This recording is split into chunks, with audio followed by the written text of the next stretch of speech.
Function is 1/√(1 - cos x) and हमें बोला जा रहा है इसकी डोमेन बताओ, कौन कौन सी वैल्यूज़ ऑफ x यहाँ पर सेटिस्फाई करेंगी। तो इसकी डोमेन निकालने का प्रोसेस देखते हैं।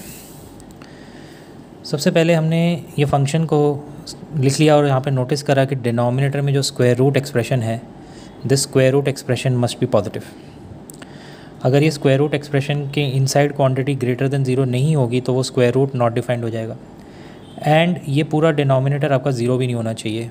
क्यों नहीं होना चाहिए? क्योंकि अगर 1/0 आप लिखेंगे तो वो नॉट डिफाइंड होता है। और फंक्शन को डिफाइंड रखने के लिए, for f(x) to be defined, this quantity must be greater than 0। अगर आप फंक्शन डिफाइंड चाहते हैं तो ये क्वांटिटी आपकी 0 से बड़ी होनी चाहिए। तो यहाँ पर मैंने क्या करा, cos x को इधर भेज दिया, 1 को इधर रहने दिया, तो 1 should be greater then cos x, और I can say that cos x should be less than 1। यही सेम स्टेटमेंट को ऐसे भी लिखा जा सकता है। क्वेश्चन इज़, क्या cos x 1 से छोटा होता है? द आंसर इज़ येस, होता है। cos x की जो वैल्यूज़ की रेंज होती है that is from -1 to 1। cos x की वैल्यूज़ इस इंटरवल में लाई करती हैं और हमें 1 से स्ट्रिक्टली cos x को छोटा रखना है, क्योंकि अगर cos x एग्जैक्ट 1 बन गया तो यहाँ पे 1 - 1 0 आ जाएगा।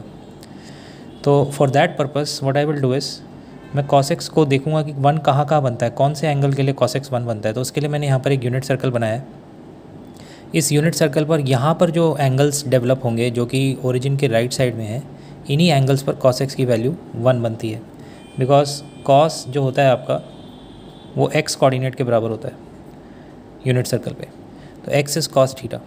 तो व्हेन आई पुट 0, cos 0 की वैल्यू क्या आ जाएगी? 1 आ जाएगी। And when I put 2π that is also 1, and similarly 4π पे भी ये 1 आएगा। So I need to exclude these even multiples of pi. Rest everywhere on the unit circle the value of cos x is going to remain lesser than 1. So clearly the domain is going to be this.